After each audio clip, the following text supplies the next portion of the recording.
Mari kita akan lanjutkan renungan kita pada hari ini yang saya ambil dari kitab 2 Raja-Raja pasal yang ke-17. Nanti Bapak Ibu kalau ada waktu di rumah silakan baca mulai ayat yang pertama sampai dengan ayat yang ke-41. Judul daripada 2 Raja-Raja pasal 17 ini yang akan saya bacakan yaitu keruntuhan kerajaan Israel. Sementara terjemahan lain mengatakan begini, Israel dibuang ke Asyur.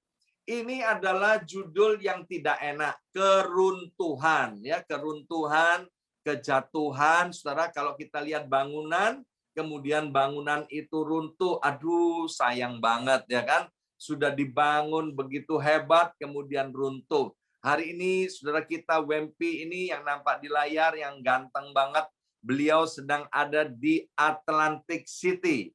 Waktu beliau ada di Atlantic City, maka saya teringat beberapa waktu yang lalu itu ada satu building, ya, beberapa lantai itu dengan ruangan kamar yang cukup banyak. Kemudian saudara diruntuhkan, dipasang bom di mana-mana, sengaja diruntuhkan. Sayang banget saudara. Bangunan udah begitu megah, kemudian diruntuhkan. Mengapa diruntuhkan? Karena bangunan itu tidak terawat dan kemudian banyak kerusakan sana-sini. Kalau istilah yang satunya, Israel dibuang ke Asyur. Apa yang dibuang, saudara? Ya kan? Yang dibuang itu adalah sampah. Yang dibuang, maaf, itu hal-hal yang tidak berguna, saudara. Ya. Di New York ini ada hari pembuangan sampah, khususnya di daerah saya itu, yaitu hari Rabu dan hari Sabtu. Ya, seminggu 2 kali sampah-sampah itu diambil oleh petugas. Tetapi dari rumah ini, saudara, tiap hari ada sampah yang kami keluarkan, kemudian ditampung. Maka nanti hari Rabu dan hari Sabtu petugas yang akan mengambil sampah itu. Sekali lagi, apa yang dibuang? Yang dibuang adalah sesuatu yang tidak berguna. Jadi keruntuhan kerajaan Israel atau Israel dibuang, sekali lagi itu adalah hal-hal yang amat sangat buruk. Nah, melalui renungan pada hari ini saya harap kita akan menerima beberapa pelajaran dan pengertian agar hidup kita tidak runtuh. Yang kedua, agar kita tidak dibuang oleh Tuhan. Saya akan bacakan dari 2 Raja-Raja pasal 17 mulai ayat yang ke-5. Demikian bunyi firman Tuhan. Kemudian majulah Raja Asyur menjelajah seluruh negeri itu. Ia menyerang Samaria dan mengepungnya 3 tahun lamanya. Ingat, saudara, kalau saya bicara soal Samaria, ini masih seri daripada pelajaran-pelajaran yang lalu, itu artinya Israel Utara, kerajaan Israel Utara, yang disebut sebagai Israel, dengan ibu kotanya bernama Samaria. Ya, jadi ini cerita ayat yang ke-5, bahwa Samaria dikepung selama 3 tahun lamanya. Bayangkan saudara, kalau kita mengikuti berita-berita, ada negara-negara yang diembargo, dia akan dikepung saudara, diboikot, diembargo secara ekonomi. Maka ekonomi, semua yang urusan perdagangan tidak bisa masuk ke negara itu karena diembargo. Ini sama saudara, Israel 3 tahun dikepung saudara oleh Asyur saudara. Dan tentu saudara, kalau sudah dikepung begitu, mau tidak mau perlahan-lahan akan terjadi kerusakan yang parah, bahkan sampai kepada kehancuran. Ayat yang ke-6, dalam tahun ke-9 zaman Hosea, maka Raja Asyur merebut Samaria. Jadi setelah 3 tahun saudara dikepung, maka kemudian Asyur itu merebut Samaria. Ini yang serem saudara, ia mengangkut orang-orang Israel ke Asyur ke dalam pembuangan dan menyuruh mereka tinggal di Hala di tepi sungai Habor, yakni sungai negeri Gosan, dan di kota-kota orang Madai. Jadi, saudara, orang Israel ini diangkut, saudara, dikeluarkan dari Israel, dari kota Samaria, kemudian dibawa ke Asyur, dan di Asyur mereka dicerai-beraikan, ditaruh di kota-kota yang berbeda-beda. Mengapa mereka dicerai-beraikan? Supaya mereka tidak punya kekuatan.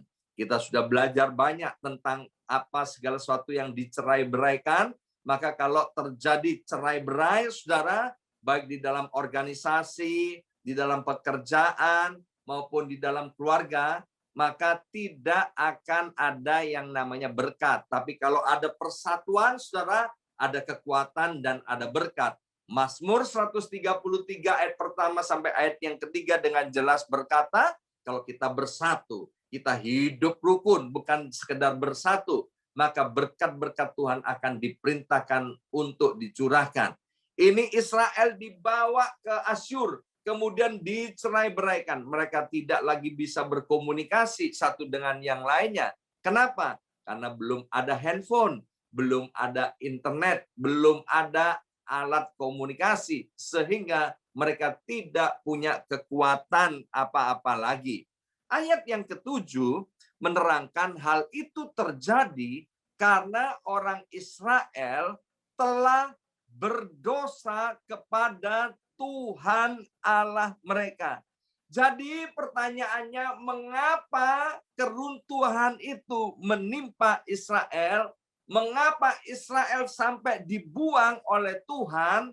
Alkitab berkata bahwa orang Israel telah berdosa kepada Tuhan.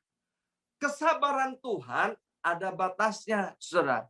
Tuhan sudah memberi peringatan kepada Israel dengan cara Asyur itu sudah beberapa kali datang untuk mengepung dan menyerang Samaria.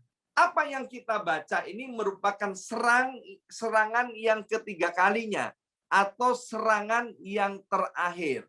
Jadi Bapak Ibu Saudara sekalian, Tuhan itu sebelum menjatuhkan hukumannya, maka Dia memberikan peringatan terlebih dahulu.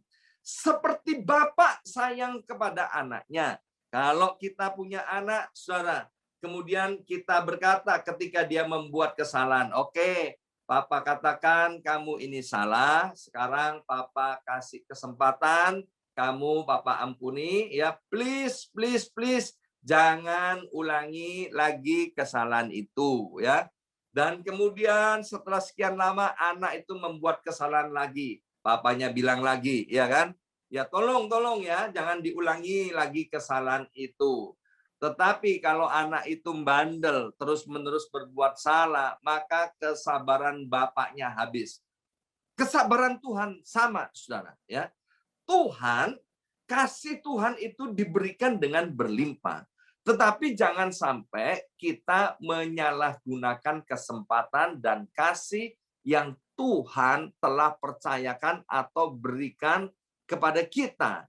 Nah, Bapak Ibu Saudara sekalian yang dikasih oleh Tuhan, kesulitan yang dialami oleh Israel ini, oleh orang-orang Israel, ini adalah kesulitan yang dibuat sendiri, kesulitan yang dicari sendiri. Ada macam-macam kesulitan, seperti hari ini kita mengalami krisis gara-gara ada COVID-19. Tentu bukan karena salah kita, saudara. Tapi ada orang-orang yang mengalami hal-hal yang tidak baik karena kesalahan dan perbuatannya sendiri. Nah, apa yang disampaikan pada hari ini adalah kehancuran daripada Israel karena ulah dan perbuatannya sendiri, yaitu mereka hidup di dalam dosa.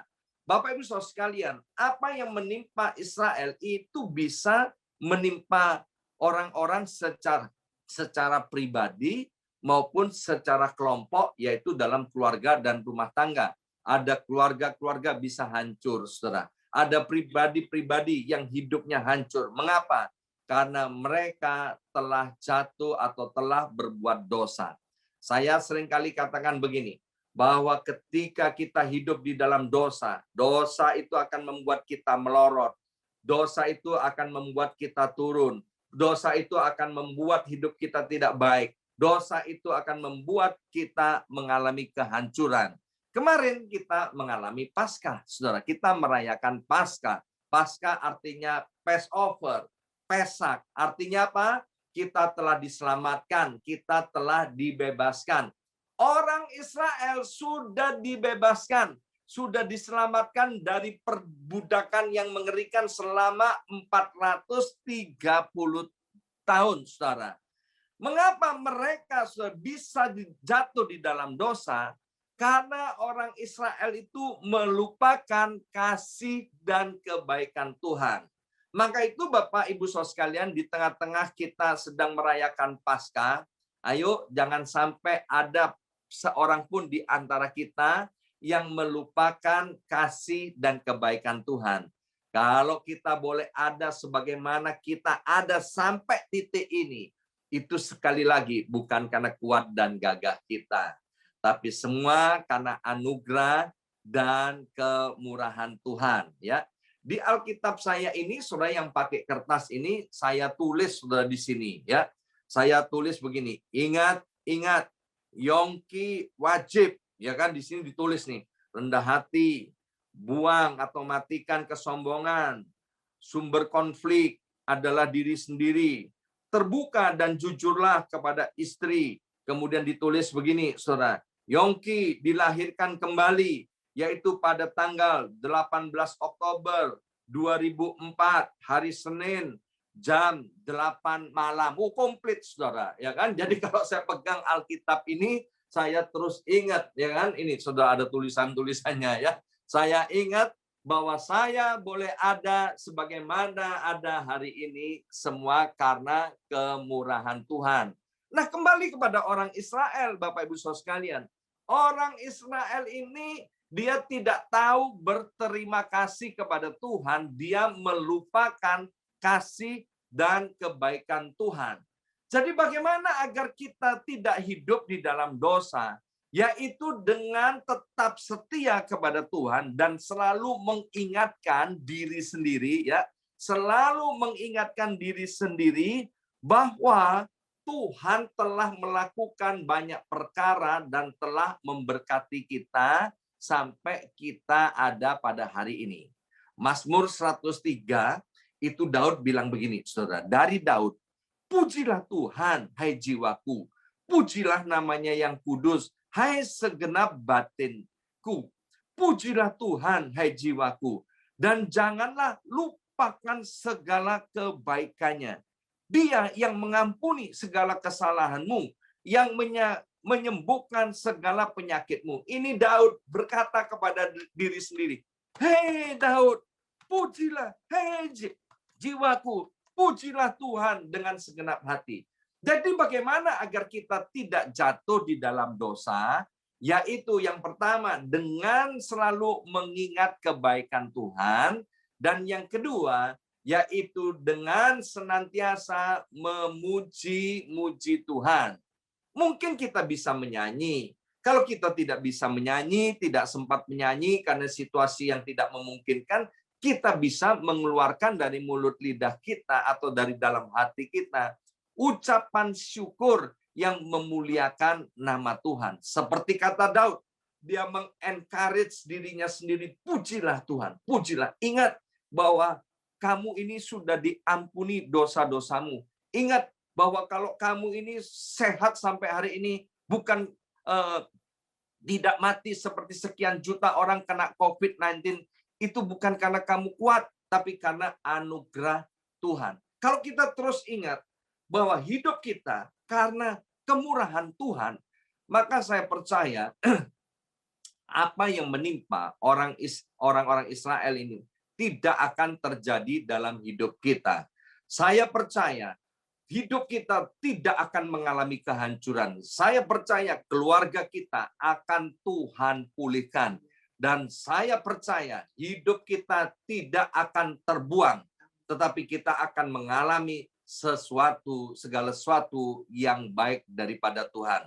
Biarlah pelajaran yang terjadi atas orang Israel ini tidak ada yang menimpa kita. Mengapa? Karena mulai hari ini kita mau meniru Daud yang mengencourage diri sendiri untuk terus kita ingat bahwa kita ada bukan karena kuat dan gagah kita, tapi semua karena kemurahan Tuhan. Kalau kita mengingat hal ini, saya percaya kita tidak akan jatuh di dalam dosa. Mari kita berdoa. Terima kasih Bapa untuk kebenaran firman Tuhan. Biarlah Roh Kudus menolong kami. Karena kami tahu kami hidup di dalam zaman anugerah. Biarlah kami tidak malas Tuhan untuk terus menyembah dan memuji Tuhan. Dari mulut lidah kami, dari dalam hati kami yang paling dalam, biarlah kami terus memuji dan ingat bahwa kami ada semua karena kemurahan Tuhan. Dalam nama Yesus, kami sudah berdoa. Haleluya. Amin.